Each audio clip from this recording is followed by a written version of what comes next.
Well, the 49ers just lost to the Detroit Lions 40 to 34 on Monday Night Football. In which was actually a much closer game than many anticipated.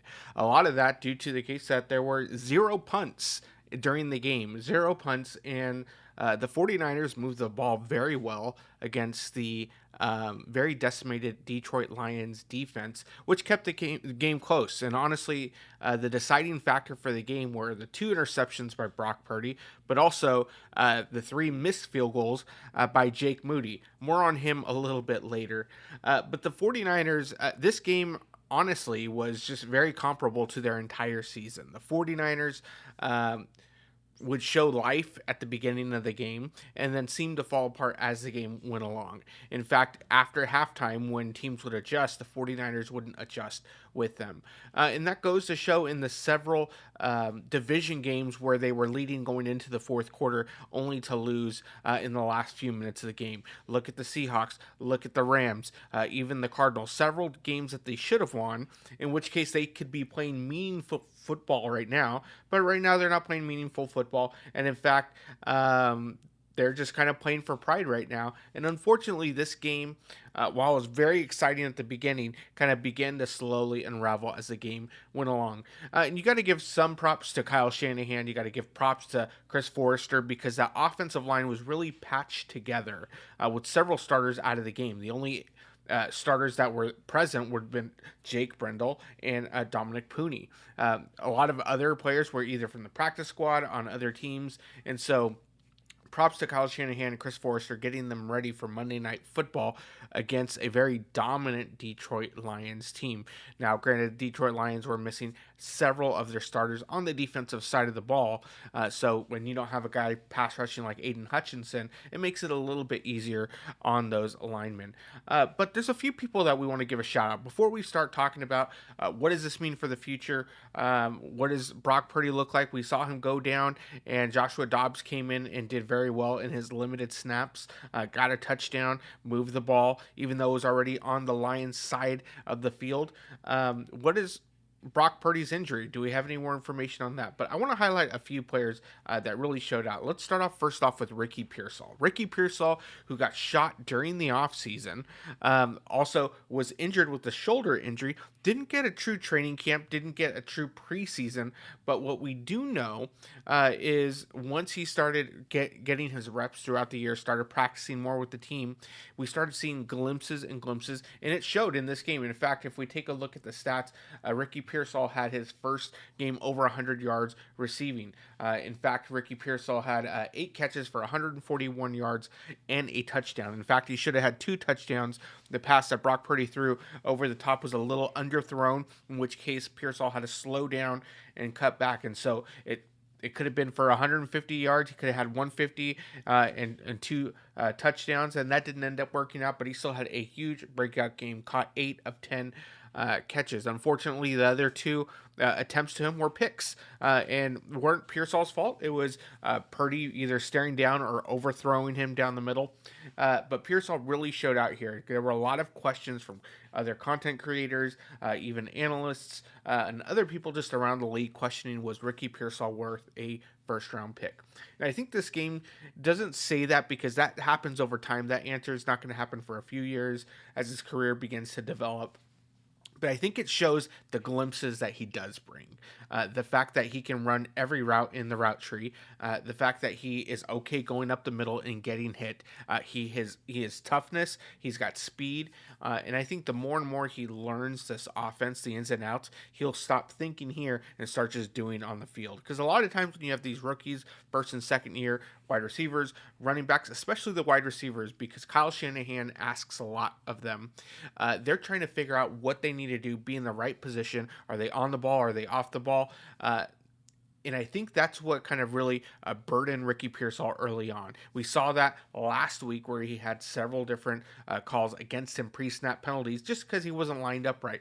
But this game, it really, you can kind of see that pre-snap where he was double-checking, even with the ref, making sure he was lined up well. And you love to see that he's learning, he's growing, and hopefully next year he takes that next step because I think he's got a bright future with the 49ers, is going to complement Brandon Ayuk as he comes back from his ACL injury. We don't know about Debo if he'll be back, but we do know that Juwan Jennings is there.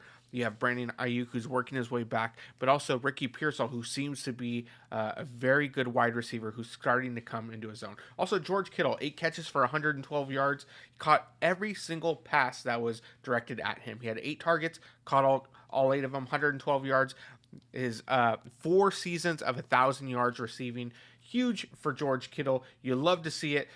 Instant Hall of Famer. I think, a lot of props to him. George Kittle, you deserve all the praise. Let's talk about Nick Bosa for a second. The Detroit Lions offensive line is the best in the league. There's no questioning that. You got Penei Sewell. I think it was mentioned today during the game that Penei Sewell is the youngest as far as his experience and has 65 games of experience under his belt. And that offensive line just moves in unison. It's like a symphony watching them play. If you're just a fan of football, you love to see kind of how they run block, how they pass block. But Nick Bosa still seemed to be just as effective during the game. In fact, when you look at Bosa's numbers, he had, I believe it was 4 tackles for a loss. He had 2 sacks, and that's also with the friendly fire where he got hit in the head. At first, we thought he was going to be out with a concussion, but he still wreaked havoc in the game. And I think that's why it's also very important this offseason for the 49ers to invest in the rest of the defensive line. When you have Nick Bosa, you need to bring back DeForest Buckner. We saw how he mentioned just today or yesterday on social media that there's going to be a lot of tough conversations during the offseason. And I think he's right for the picking to bring back home to the Bay Area. Put him back in that interior defensive line because that's one of the 49ers' weaknesses is that defensive line, stopping the run. We noticed when Greenlaw was out, when Bosa was out, opposing teams were able to run the ball at will.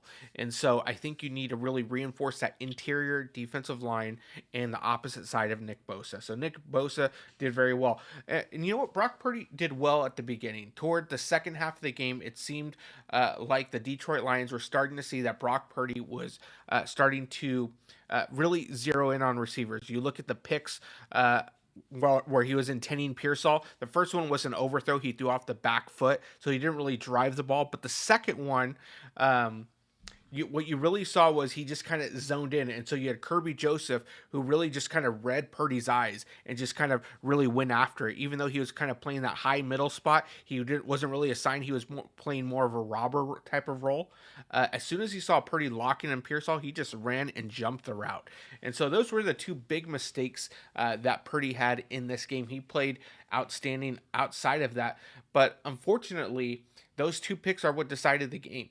And in fact, the first pick that he threw back-to-back picks. The first pick was actually overruled because of a pass interference call against the opposing defense as he was targeting George Kittle.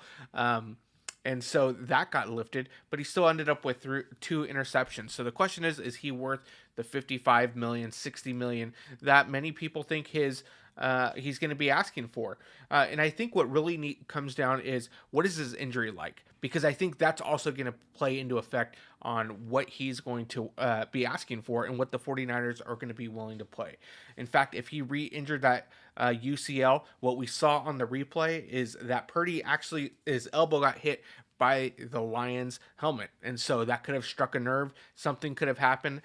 My guess is they're going to probably run some MRI tests. If you notice him kind of warming up on the sideline, it was hard for him to kind of grip the ball. Just his facial expression is very reminiscent of the NFC Championship game against the Lions. And so, against the Eagles a couple years ago, in which Hassan Reddick got that elbow. We saw the UCL injury. And so just his facial expression made it seem like something was off. I hope that's not the case. Brock Purdy, I think, is a very good quarterback. I'm not going to say a great quarterback. I think he's a good quarterback, can run the system well.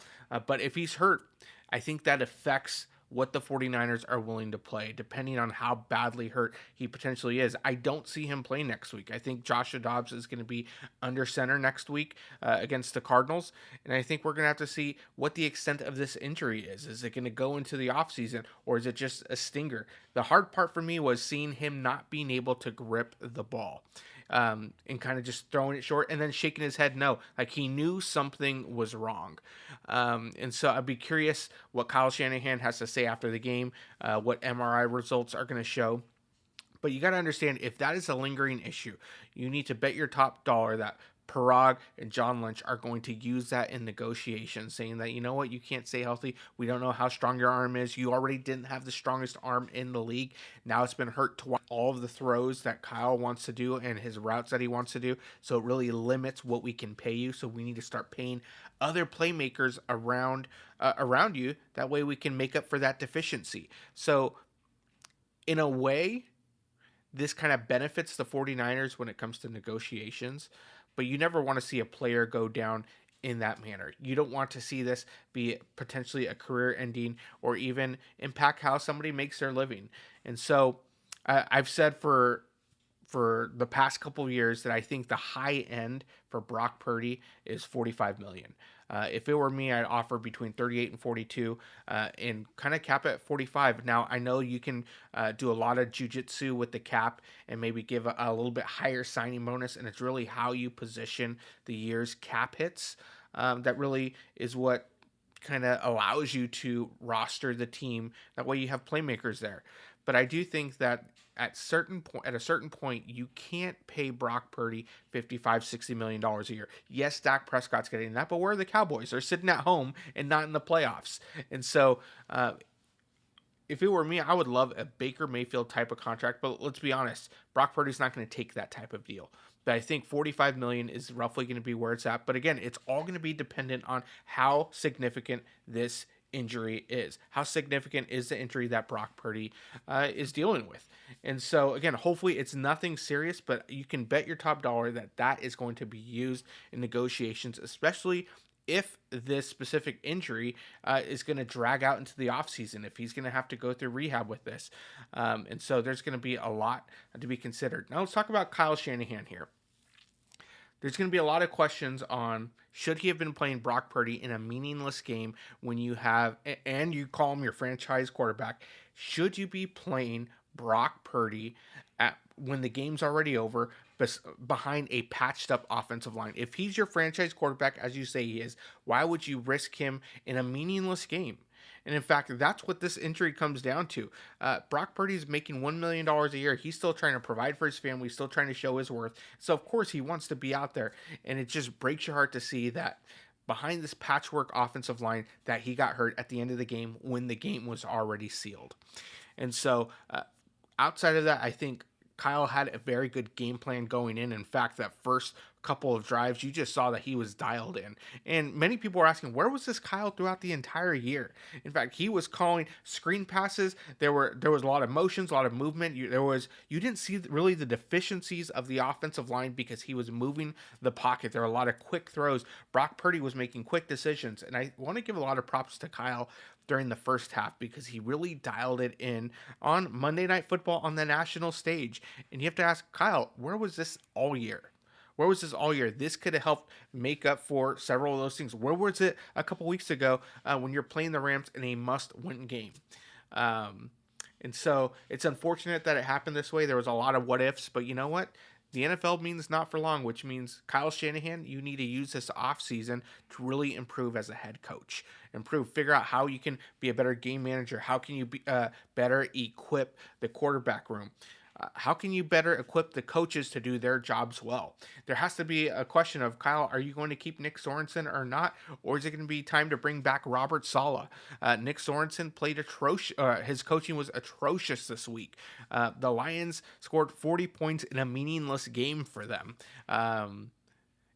They ran the ball at will. Nick Sorensen didn't seem to adapt there. I didn't see many times where he had exotic blitzes and he stunts. And in fact, it was one of the times where the defense was healthier. Yes, there was no Dre Greenlaw, but you still had Hufanga back there. You had Jair Brown back there. You had Renardo Green. Yes, you didn't have Charvarius Ward, but you could have still done stunts with your defensive line. There still could have been a fifth or sixth man that's blitzing Jared Goff. Jared Goff had a field day against the 49ers defense. And so the question is Nick Sorensen the answer long term? Kyle Shanahan, that's going to be a call that you need to make, and you need to make it sooner rather than later. You can't have a coaching decision go as long as some of these contract negotiations. And so I think it's clear that you need to bring in a Robert Sala. Brandon Staley probably needs to go. If he was part of the tree to help with defenses and kind of come in as a consultant, he didn't consult very well, so it might be time for him to go find some greener pastures.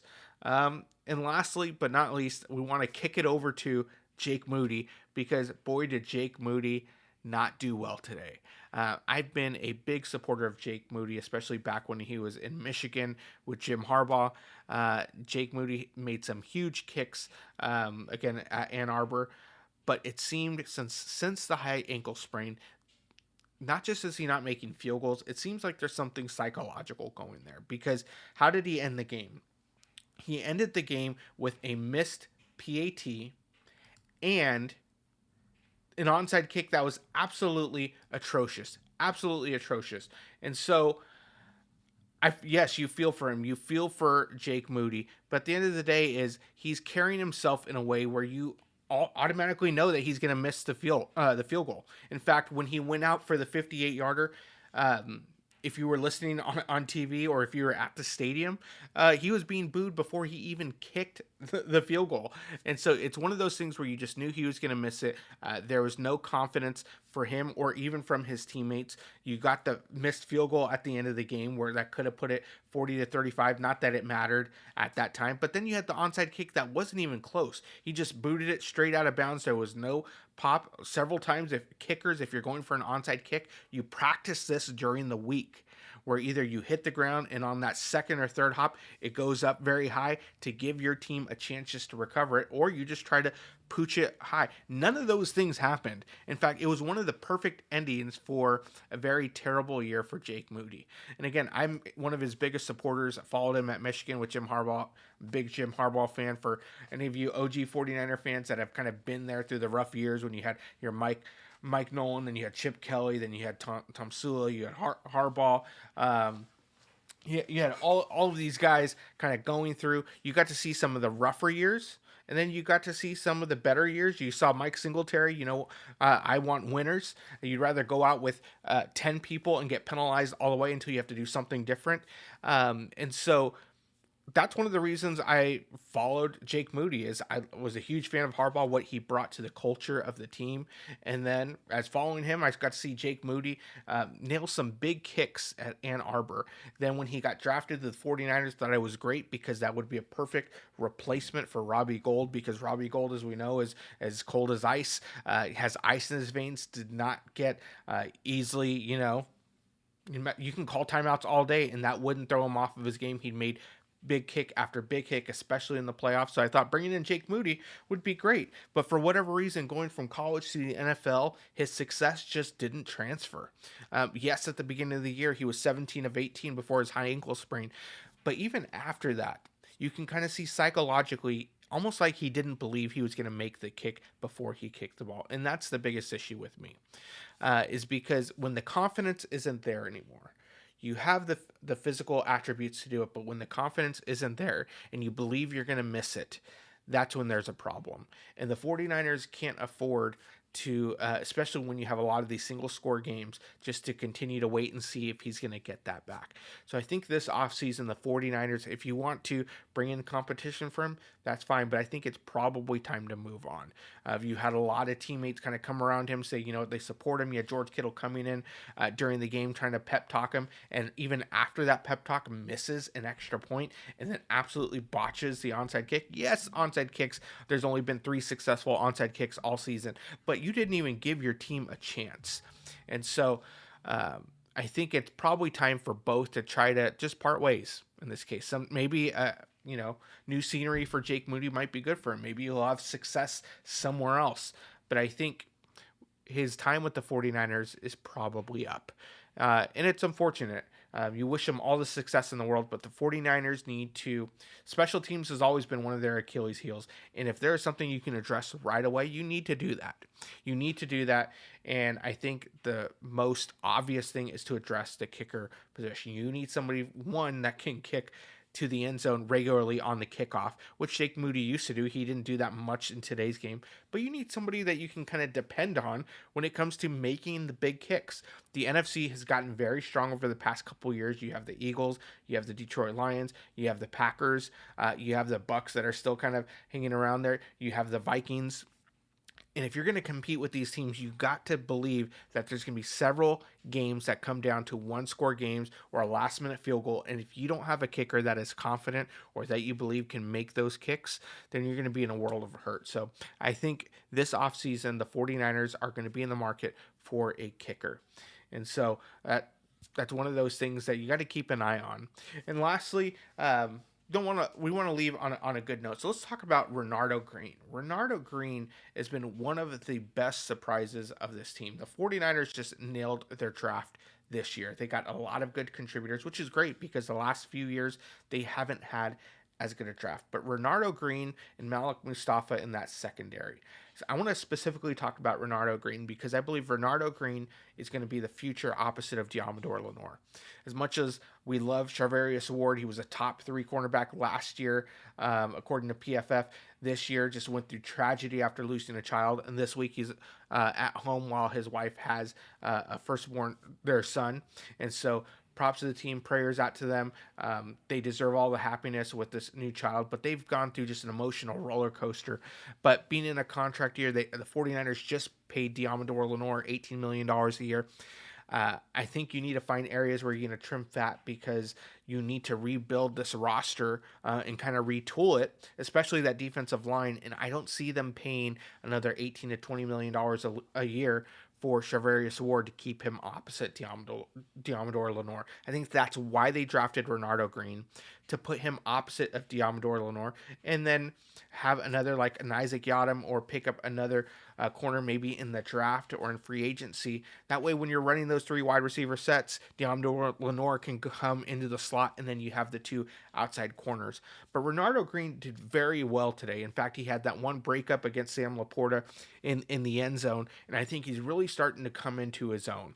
He didn't hit that rookie wall. In fact, Kyle Shanahan in an interview this week said he thought he was about to hit that rookie wall, but seemed to just kind of dig deep and really just starting to show out. And I think he's going to be a huge contributor for years to come, and what a huge pickup in the draft for the 49ers, because they really needed a solid draft, and they did. And Renardo Green just kind of plays with that intensity where he's willing to go up and make that tackle. He's a very gritty and can break up those passes. You saw he didn't have any hesitation defending against Sam Laporta, who is almost twice his size, and making those plays. So the last props I had was for Renardo Green. Huge game for you, even though the 49ers didn't come out with the win. I think this is something where there is things that you can look to the future on. You saw some things on offense that you really love to see. You love to see the emergence of Ricky Pearsall. You love to see Renardo Green really starting to come in his own on defense. You love to see George Kittle get his 4th year with 1,000 yards. I think this is going to be, he's one of the guys that you need to keep around. Give him another contract to make him a 49er for life. Let him retire a 49er. He's not somebody that you want to get rid of even as he's getting a little older. He's still producing at a high rate. So you need to do that. But there's a lot of things that you can build off here. With one game left against the Cardinals, the 49ers have locked in the fourth place in the NFC West, which means next year they play the last place of the opposing divisions, which if you break down the team, which we'll do it in a later video, that actually bodes well for them next year. And basically what their strength of schedule is going to be. And so I think those are some good things to look at, but really that's not why you play the game. You want to figure out, who do we have that is built like a 49er? Who's not going to give up on the team? Who's not going to be a Devondre Campbell, but's going to play through injury, who's going to carry that grit and play week in and week out? And I think we saw a lot of that today, a lot of promising things. Prayers up for Brock Purdy. Hopefully that injury isn't too much. But the 49ers, again, lost the Detroit Lions 40-34, made it competitive, didn't get embarrassed on their home field. But it is one of those things where it's like what ifs, shoulda, coulda, wouldas, and this is essentially how the season went. doing very well and fall apart at the end. And hopefully they can learn a lot from this going into the offseason and into the last game against the Cardinals, and then can turn the chapter on this year and look to next year and retool, get stronger, and come back for a stronger year. Well, that's all we got for today. Don't forget to like and subscribe. That's the best way to support the channel.